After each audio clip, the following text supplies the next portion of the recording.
আপনি কি আমার মতো নতুন একটি বাইক নিতে চাচ্ছেন? তাহলে আগে আমার সম্পূর্ণ ভিডিওটি দেখুন। হেই ভাই ব্রাদার, আসসালামু আলাইকুম। আপনারা যারা যারা আমার মতো হিরো এক্সট্রিম 125 এই গাড়িটা কেনার চিন্তা ভাবনা করতে আছেন বা কেনার চিন্তা করি হেলাইছেন, এগুলো দেখবো ভালো কথা। এই গাড়িটা অনলাইনে দেওয়া আছে তেলের মাইলেজ 66 কিলোমিটার, কিন্তু ভাই এই গাড়িটায় 66 কিলোমিটার তেলের মাইলেজ নাই। এটা তেলের মাইলেজ কত? হাই হইলে ভাই 40, 42, 45 এই এর উপরে একটুও যাইবে না, নিচে ছাড়ো। বুঝতে পারছেন ভাই?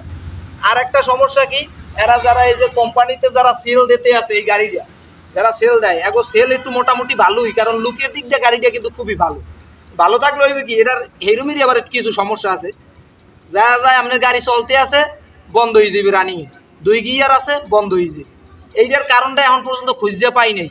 একজনে আপডেট 4 দিতে কইছে, আপডেট 4 দিয়েছি, কিন্তু কোনো কাম হইতে আছে না। এরাও সমস্যাটা মানিয়ে নিছি। এবার এই যে গাড়িটা কেনার সময় একটা টি শার্ট দেওয়ার কথা কয়, আমি অনলাইনে ওই যে যেগুলো কার্যক্রম করছি 3টা সার্ভিস অলরেডি নিছি, কিন্তু এখন পর্যন্ত আমার টি শার্ট দেয় নাই এরা। এটাও কোনো দুঃখ না। আরও একটা কাজ করছে কি, একটা চাবি লই একটা ছবি টবি তুলবো না, আমি ওইটা পোস্ট টোস্ট করবো না, এটাও করে নাই। এটাও মানিয়ে নিছি। কিন্তু এই যে গাড়িটা যে বিভিন্ন জায়গায় যে ধোক্কায় একটু সমস্যা ইঞ্জিনের, এটা যতবার সার্ভিস করলাম কিন্তু এই সমস্যার সমাধান পাইতেছি না।